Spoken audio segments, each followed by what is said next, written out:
다 같이 한번 읽어보겠습니다. 시작. 언제나 하나님을 맞아요. 그 하나님의 영광은요, 하나님만 기쁜 게 아니에요. 나도 기쁘게 돼요. 여러분, 오늘 말씀을 통해서 이스라엘에 모두 다 하나님을 무시하고 하나님의 뜻을 깨닫지 못하고 하나님의 계명을 지키지 않는 왕이 다스리는 나라가 어떻게 되는지 보도록 하겠습니다. 여러분, 한 왕에 따라 그 사람의 다스림과 통치에 따라 그 나라의 결과는 달라지기 시작해요. 지난주에 우리가 배웠지만 북이스라엘이 멸망했습니다. 여러분, 그렇죠? 북이스라엘이 멸망했어요. 포로로 끌려가고 굉장히 최후가 좋지 않은 비참한 결말을 맞이했습니다. 이제 남은 나라가 남유다예요. 여러분, 남유다. 북과 남이 나뉘었잖아요. 그렇죠? 이 남유다는 그나마 조금 낫지만 여전히 하나님 보시기에 하나님께 만족을 드릴 수가 없었어요. 그런데 그 중에 정말 감사하게도 하나님을 기뻐하는 왕이 있었습니다. 여러분, 그 왕이 집권했을 때 이 나라의 사정도 여의치가 않았어요. 히스기야라고 하는 왕이었어요. 여러분, 히스기야 왕이 왕으로 등극했는데 여러분, 성전이 문이 닫아버렸습니다. 그 전까지 남유다를 다스리던 왕들이 다른 나라의 문물을 받아들이고 문화를 받아들이고 그들의 신을 섬기는, 하나님을 언제든 대체할 수 있는 존재로, 하나님을 믿는다고 하지만 언제나 하나님을 대체할 수 있는 존재를 만들어서 대비를 하고 하나님을 믿고 있는 거예요. 하나님만으로 만족할 수 없는 그들의 모습, 하나님을 얼마든지 자신이 보이는 우상으로 변형시켜서 수단을 마련해놓고 하나님을 믿는 그들의 모습, 결국엔 성전을 문 닫아버려요. 그리고 심지어는 모세의 노뱀, 여러분 기억나요? 출애굽 시대 때 1세대 백성들에게 하나님께서 불뱀을 내리시잖아요. 그렇죠? 불뱀을 내리셔서 불뱀을 막 물려 막 고통스러워하잖아. 하나님 앞에 구했어요. 이들을 살려달라고. 그러니까 하나님께서 그 모세의 지팡이에 놋으로 뱀을 만들어서 이것을 높이 들고 이거를 보라고, 그러면 산다고 이야기를 하라고 하셨죠. 보는 사람은 살고 보지 않는 사람은 죽는 거죠. 여러분, 이 놋뱀을 여기까지 간직하고 있었던 거예요. 모세의 놋뱀을. 그리고 이것이 하나님이다, 이것이 나를 지켜준다, 이것이 나에게 능력을 허락한다 라고 하나님을 변형시켜서 이것을 우상화시키고 있는 모습들을 보게 되는 거예요. 여러분, 우상은 곧 뭔 줄 알아요? 껍데기를 붙잡고 있는 거예요. 그 안에 담긴 본질과 의미는 보지 못하고 하나님의 뜻을 보지 못하고 하나님의 능력을 동원했던 수단을 하나님이라고 생각하고 있는 거예요.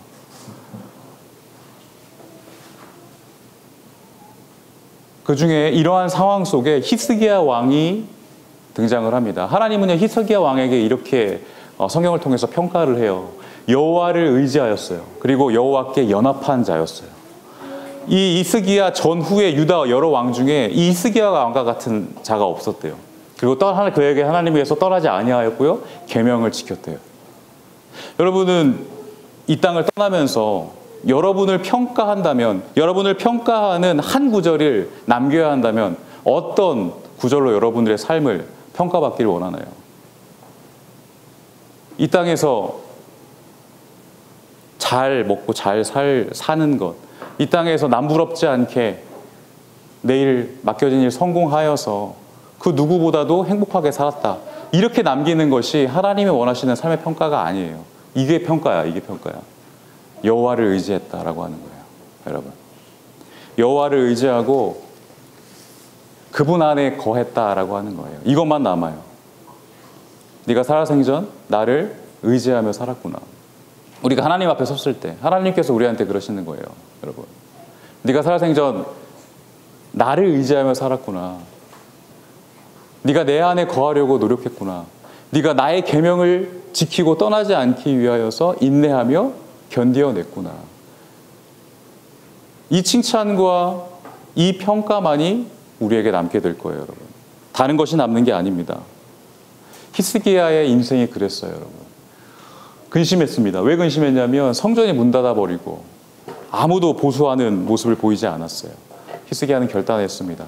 사람들이 보기에 좋은 길, 편한 길을 택한 것이 아니었어요. 하나님 보시기에 좋은 길, 하나님 보시기에 기쁘신 일, 무엇이겠어요, 여러분? 하나님과 교제하는 거예요.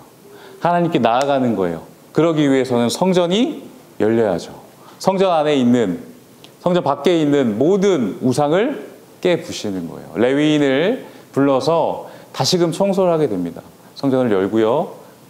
모든 것을 깨끗하게 청소를 하게 돼요. 심지어 그들이 섬겼던 우상마저 다 깨뜨리도록 명령을 하게 되는 거예요. 그리고 나서 하나님의 유월절을 기념하게 하고요.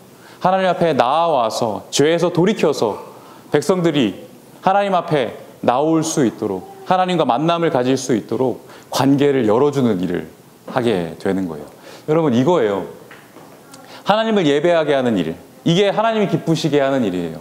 사람들이 보기에 편한 길은요, 하나님을 수단화시키고 하나님을 나를 위한 어떠한 대체할 수 있는, 내가 구하고자 하는 것을 하나님이 구해주시지 않으면 다른 것을 대체하는 어떤 그런 삐뚤어진 신관을 가진 사람들이 아니라, 그러한 길이 아니라, 하나님은 유일하셔. 하나님은 유일하시다. 하나님은 유일한 우리의 구원자시다 라고 하는 사실을 명확히 깨닫는 길이 하나님 보시기에 좋은 길이었어요. 뿐만 아니라 사람들이 하나님 앞에 나아와서 하나님을 기뻐할 수 있도록 관계를 틔워주는 일, 막혔던 담을 열어주는 일, 그게 바로 하나님이 보시기에 좋은 길이라고 하는 겁니다. 히스기야가 쉬웠을까? 이러한 역할을 하는 게 쉬웠을까요, 여러분? 분명히 반대파들도 있었을 것이고요. 분명히 자신에게 반역을 일으킬 만한 여지도 있었을 거예요. 그럼에도 불구하고 그는 결단했습니다. 왜? 그 안에 뭐가 있었어요? 자신을 왕으로 세우신 이유가 있었기 때문이에요. 그것을 발견했기 때문이에요. 자신을 왕으로 세운 이유는 무엇입니까? 하나님이 보시기에 좋은 길 행하라고. 그것을 위해 하나님이 자신을 부르셨다라고 하는 소명을 발견한 거예요. 하나님은 유일하세요. 하나님 이전에 신이 없었고 하나님 후에도 신이 없었다라고 해요. 그건 무슨 말이에요? 하나님만이 영원하시고 스스로 존재하시는 분이라고 하는 사실이에요. 하나님은 스스로 말씀하시면서 여호와의 말씀이다, 여호와의 말이다 라고 이야기를 해요. 왜 그런 말을 할까요, 여러분?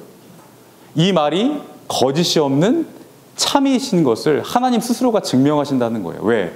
하나님이 거짓과 참을 나누실 수 있는 유일한 기준이 되시니까. 뿐만 아닙니다. 하나님은 스스로에게 맹세를 하세요. 스스로를 자신의 말은 진실이니까, 자신이 뱉는 말은 진실이니까 그 말 안에, 그 약속 안에 자신을 가두신단 말이에요. 왜 그래요? 자기보다 더 큰 이가 없기 때문에 스스로 맹세하실 수가 있는 거예요. 그러한 하나님을 우리가 믿고 있는 거예요, 여러분.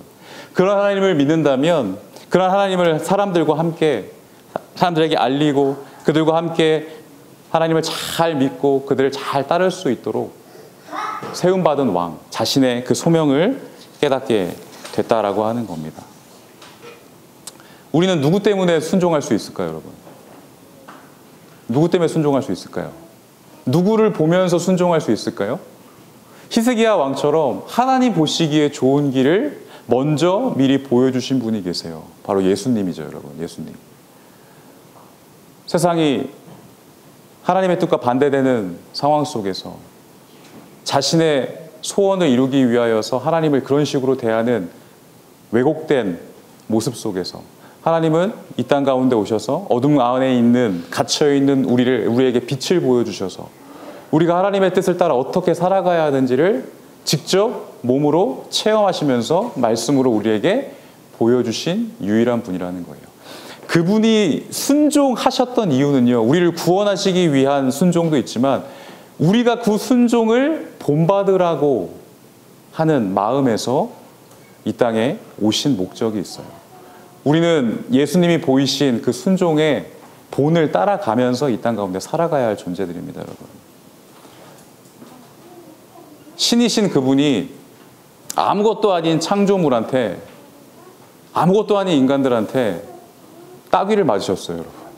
신이신 그분이 이 순종의 길을 따르기 위해서 아무것도 아닌 피조물 인간에게 침을 맞으셨어요. 못에 박히셨어요. 창에 찔리셨어요, 여러분. 심지어 우리를 살리기 위해서 하나님의 원수들을 살리시기 위하여서, 그들을 구원하시기 위하여서 묵묵히 그 모든 수모와 고통을 다 겪으셨습니다. 새 생명까지 주시기 위하여서 다시 사셨어요. 그렇게까지 순종의 극치를 보여주신 분이 누가 있겠어요, 이 땅에서. 그러한 순종을 우리가 보고 있는데, 그런 순종을 통해서 우리가 살아가고 있는데, 우리는 한 번도 하나님 앞에 하나님이 기뻐하시는 일은 뭔가요? 하나님이 기뻐하시는 일은 뭔가요? 하나님 뭐 좋아하세요? 하나님 뭐 기뻐하세요? 라고 한 번도 하나님 앞에 물어본 적이 없다라고 하는 거예요, 우리는. 그렇죠. 하나님의 뜻은 무엇인가요, 여러분? 하나님 앞에 물어본 적이 있나요? 하나님, 이 땅은 어떻게 통치되고 있는 건가요? 하나님의 나라, 하나님의 통치는 어떻게 이루어지고 있고 어떻게 완성되고 있나요? 그 하나님의 통치, 그 하나님의 나라에, 그 뜻에 제가 어떻게 하면 동참할 수 있을까요? 어떻게 함께 할 수 있을까요? 이러한 하나님 앞에 물음이, 이러한 질문이 우리에게 있어야 돼요, 여러분. 여지껏 나의 뜻이 먼저였어요. 하나님의 기쁨보다 나의 기쁨이 우선되며 살아가는 삶을 살았어요. 나의 기쁨이 먼저인 삶을 끝까지 살게 된다면 바로 아까와 같은 하나님이 아닌 다른 것을 얼마든지 숨길 수 있는 우상이 가득 찬 악한 암흑의, 영적으로 암흑의 나라가 이미 펼쳐지고 있다라고 하는 겁니다. 거기서 돌이켜야 돼요. 돌이키고 언제나 하나님을 기쁘시게 하겠다라고 하는 결단이 우리 가운데 있어야 한다라고 하는 겁니다. 말씀을 맺도록 할게요, 여러분. 여러분, 어떠한 사람이, 어떠한 분이 꿈을 꿨대요. 요금하고 마칠게. 우리 친구들 들었던 얘기일 수도 있어요. 근데 이분이 꿈속에서 예수님과 해변가를 이렇게 거닐고 있었대요. 거닐고 있는데 막 앞에 자기가 살아왔던 장면들이 막 보이는 거야. 스쳐 지나가는 거야. 그래서 뭐 기뻤던 일, 좋았던 일, 슬펐던 일 막 앞에 보이겠지. 앞에 보세요. 앞에 막 보이겠지. 그런데 어릴 때부터 기뻤던 일, 좋았던 일 뒤에서 딱 자신이 걸어왔던 길을 딱 보니까 발자국이 두 쌍이었대. 그러니까 예수님과 함께 걸어왔던 거예요. 그런데 자신이 혼자 한 쌍만 발자국이 이렇게 있었던, 자신의 뒤를 돌아봤을 때 자신의 길이 자기 발자국만 있었던 순간들이 있었대요. 그 순간 어떤 순간이었냐면 자신이 굉장히 힘들고 두렵고 어렵고 아팠었던 순간이었대요.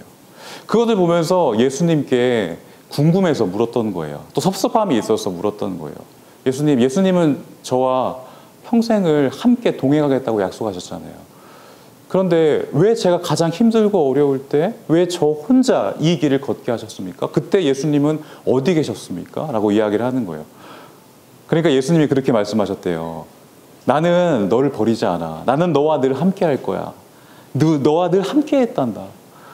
다만 네가 정말 힘들고 어려웠을 그때는 네가 걸어갈 수 있는 힘이 없었기에 내가 업고 갔던 거란다. 이 발자국은 너의 발자국이 아니라 나의 발자국이야 라고 이야기를 하셨다는 거예요. 여러분, 우리는 하나님을 오해합니다. 예수님을 많이 오해해요. 여러분, 늘 나 혼자였다라고 생각할 때가 있어요. 심지어 여러분, 어떤 이기적인 우리의 본성은 어떠한 마음까지 있는 줄 알아요? 내가 예수님을 업고 갔다라고 생각해요.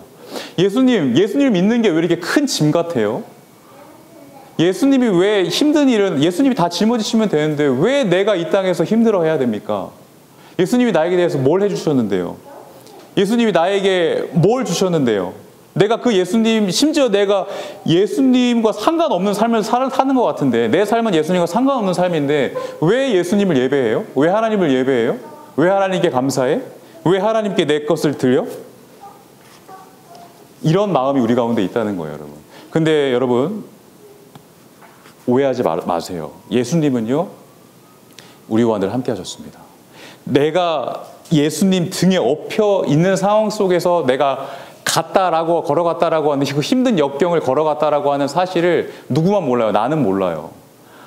예수님의 도움을 받았음에도 불구하고 예수님의 보호를 받았음에도 불구하고 예수님은 나와 상관없다라고 이야기를 하고 있는 게 우리의 모습이라고. 지금 엎혀 있는데도 말이야. 이렇게 나 몰라라 하는 자녀가 어디 있을까요, 여러분? 내 힘과 내 조건과 내 열심으로 하나님을 믿었고, 내가 잘해서 여기까지 올라왔고, 내가 잘해서 이렇게 공부를 잘하는 거고, 내가 잘해서 여기까지 내 행복이 추구가 된 거야 라고 오해를 한다라고 하는 거예요, 여러분. 근데 여러분 잊지 말아야 돼요. 내가 이렇게 살아있는 거는 나를 포기하지 않고 나를 끝까지 인내하고, 여러분 하나님이, 예수님이 나를 인내하지 않았다면 여러분 난 어떻게 됐을까? 목사님 요즘 그런 생각을 해요. 나의 이런 추악한 모습을 보면서 하나님을 나의 주인으로 모시지 못하듯 늘 흔들리고 넘어지는, 하나님 안에서 만족하지 못하는 나의 모습을 보면서 하나님이 그런 모습을 날 보고 얼마나 질리셨을까? 얼마나 애타게 우리를 놔버리실 수도 있는데 끝까지 인내하셨다라고 하는 그 사실이 여러분 우리를 구한 겁니다. 인내로 그분이 나를 붙드셨기 때문이에요. 그래서 내가 살아있는 거예요. 예수님은 나를 업고 오셨습니다, 여러분. 아까 그 금강산 등반할 때 그 아들처럼 여러분, 그 아들은 내가 아버지를 모셨기 때문에, 내가 아버지를 업었기 때문에 이런 영광을 내가 누린 거야 라고 생각하지 않았어요, 여러분. 그쵸? 오히려 아버지가 나를 업었어. 여지껏 아버지가 나를 업고 인내하고 키우며 애쓰며 사신 거야. 그것을 인정했기 때문에 가능했던 모습이었습니다, 여러분. 심지어 이 예수님은요, 우리를 붙잡고 인내한 것뿐만 아니라 내가 죽어야 할 그 자리까지 내려가셔서 대신 죽으셨던 분이에요, 여러분. 그러한 예수님의 순종을 우리가 보면서 그 영광을 나만 취하려고 하는 것이 아니라 그 영광을 마땅히 하나님 앞에 올려드릴 때 그 기쁨이 나와 함께 영원히 거하게 된다라고 하는 것이 오늘 성경이 주는, 우리에게 주시는 유일한 약속이라고 하는 겁니다. 여러분 마치도록 할게요. 이 장면을 늘 기억하기를 바랍니다. 마음속에 잘 새기고 우리 친구들이 건강하게 잘 방학을 마치고 이제 새 학기 들어서게 되죠. 하나님과 늘, 우리 예수님과 늘 동행하면서 한 주 한 주간을 힘내어서 살아갈 수 있는, 동행할 수 있는 우리 친구 되길 바랍니다. 기도하겠습니다. 하나님 감사합니다. 우리에게 주신 이 귀한 말씀이 우리 친구들에게 기쁨으로 다가올 수 있게 인도하여 주시옵소서. 내가 잘해서 된 줄 알았는데 내가 혼자의 힘으로 여기까지 와서 이러한 유익을 누린다고 생각했는데 그것이 아니었습니다. 예수님께서 나를 포기하지 않으셨기 때문에 내가 살아 있었던 것이고, 예수님께서 나를 인내로 붙잡고 계셨기 때문에 내가 그 모든 어려운 순간순간을 이겨낼 수 있었던 것입니다. 하나님의 영광이 하나님께 마땅히 하나님이 받으셔야 합니다. 그래 나는 그 영광을 올려드릴 수 있을 만큼의 수준이 되지 않습니다. 그러나 오늘 이 말씀을 통해서 우리에게 깨닫게 하십니다. 하나님의 말씀을 즐거워하는 것, 하나님과 늘 하나님 안에 거하는 것, 예수님과 함께 동행하는, 예수님 안에, 예수님을 나의 주님으로 모시고 유일한 구원자이심을 믿고 친구로서 예수님과 함께 동행한 그것이 곧 하나님께 영광이라고 하는 사실을 우리 친구들이 깨닫게 됩니다. 그렇게 살아갈 수 있게 인도하여 주시옵소서. 그렇게 거짓된 기쁨, 거짓된 길에 빠지지 않고 돌이킴 받아서 하나님이 즐거워하시는, 기뻐하시는 그 길로 늘 하나님의 뜻을 따라갈 수 있는 우리 친구들 될 수 있게 인도하여 주시옵소서. 예수님의 이름으로 기도드리옵나이다. 아멘.